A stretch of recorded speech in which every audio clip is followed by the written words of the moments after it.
La politique monétaire peut prendre de nombreuses formes différentes. L'objectif principal est de contrôler l'inflation et de maintenir l'économie en vie à un rythme ni trop bas ni trop élevé. Une fois que la Banque centrale aura imposé une certaine politique monétaire, toutes les couches d'institutions financières suivront l'exemple. Fait intéressant, de telles conditions peuvent également affecter le marché d'échange et le trading forex en général. L'une des variantes de la politique monétaire que tout trader devrait connaître s'appelle l'intervention monétaire. Et c'est assez important car avoir une bonne compréhension de l'intervention sur les devises vous aidera à mieux analyser le marché et donc à prendre des décisions commerciales plus judicieuses. Tout d'abord, une brève introduction à l'intervention monétaire. L'intervention monétaire, également connue sous le nom d'intervention de change ou de manipulation monétaire, est un type de politique monétaire. Et cela se produit essentiellement lorsqu'une banque centrale achète ou vend sa propre devise sur le marché d'échange à d'autres devises. L'idée est qu'en négociant une grosse somme de sa propre monnaie, la banque centrale peut contrôler la volatilité et influencer le taux de change ou la valeur de la monnaie. Maintenant, une question qu'on pourrait se poser, c'est pourquoi les banques centrales interviennent-elles ? En fait, il y a deux facteurs d'incitation qui pourraient inciter les banques centrales à intervenir sur le marché des changes. La plupart du temps, cela se produit parce que la banque centrale pense qu'il y a urgence dans la situation actuelle de la nation.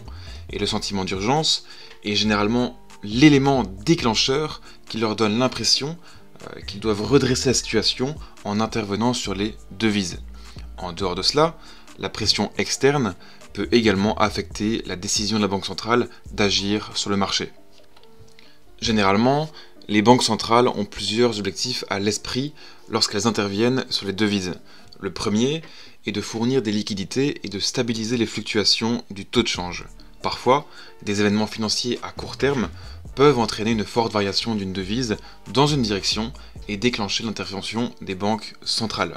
Ensuite, en second lieu, les banques centrales peuvent également intervenir pour que leur monnaie reste pertinente sur le marché et puisse soutenir positivement la croissance du pays. À certains moments, les banques centrales remarquent que leur monnaie se désynchronise lentement de l'économie du pays. Elle peut soit se déprécier, donc perdre en valeur, soit s'apprécier et donc augmenter en valeur.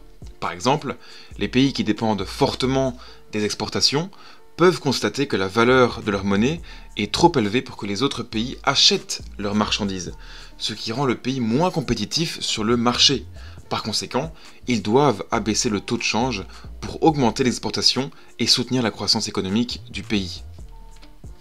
Il existe deux méthodes que les banques centrales peuvent utiliser pour influencer le taux de change.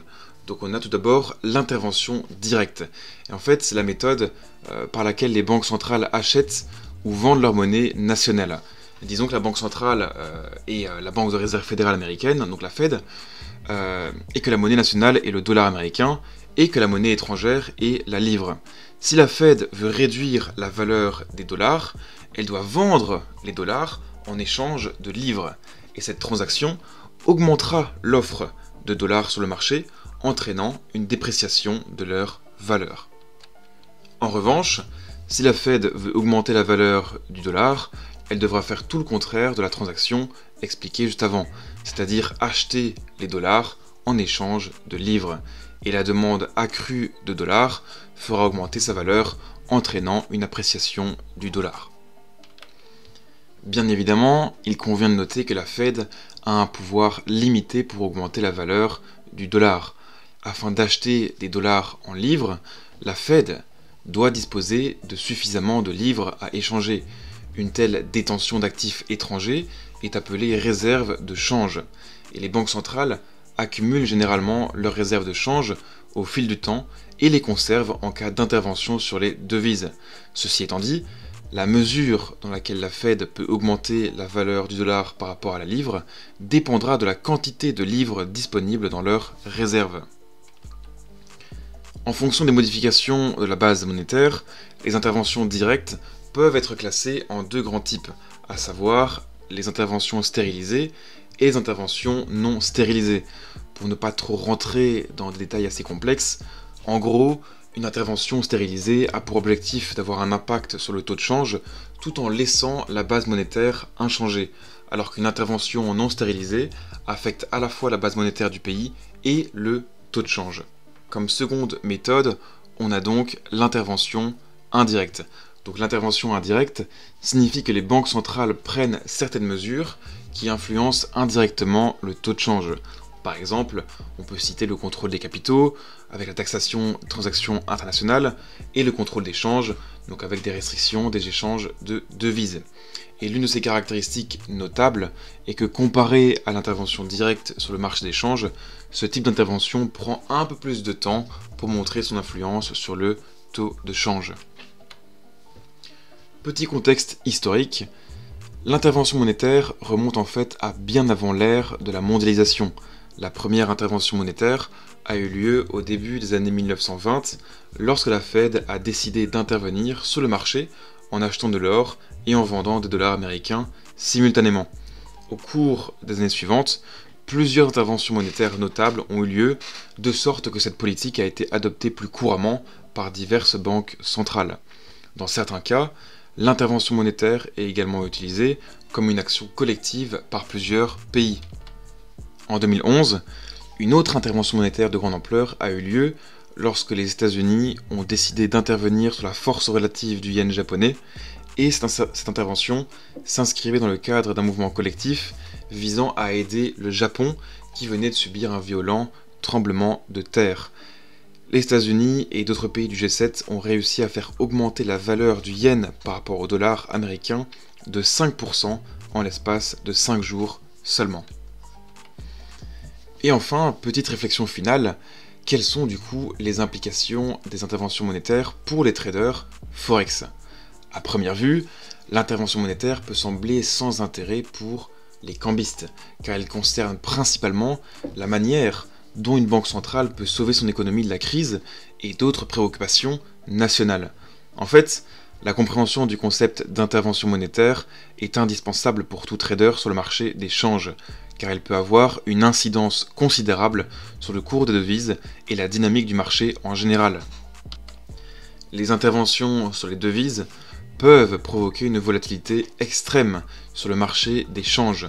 Les grands mouvements sont généralement provoqués par les grandes banques centrales, comme la Réserve fédérale américaine, la Banque d'Angleterre, la Banque de Chine et la Banque centrale européenne. Et bien qu'il s'agisse d'une énorme opportunité à saisir, cela signifie également que le risque est particulièrement élevé. C'est pourquoi il est fortement recommandé aux traders amateurs de se concentrer sur la gestion du risque et d'être plus prudents lorsqu'ils exécutent des ordres pendant une intervention sur les devises. Et les interventions sur les devises étant très importantes sur le marché des changes, il n'est pas conseillé de négocier à contre-courant de ces interventions. Une vente d'une banque centrale notable, par exemple, pourrait déclencher une série d'ordres stop-loss de position longue et provoquer un énorme retournement du marché. Si vous persistez à vouloir trader à contre-courant de l'intervention, vous devez placer vos ordres stop plus près de vos positions que dans des conditions normales de marché. Enfin, il est également important de prêter attention aux zones psychologiques, car c'est à ces points que les banques entrent généralement sur le marché. Donc voilà, j'espère que vous avez appris de nouvelles choses sur du coup les interventions monétaires. J'espère que ça vous aidera.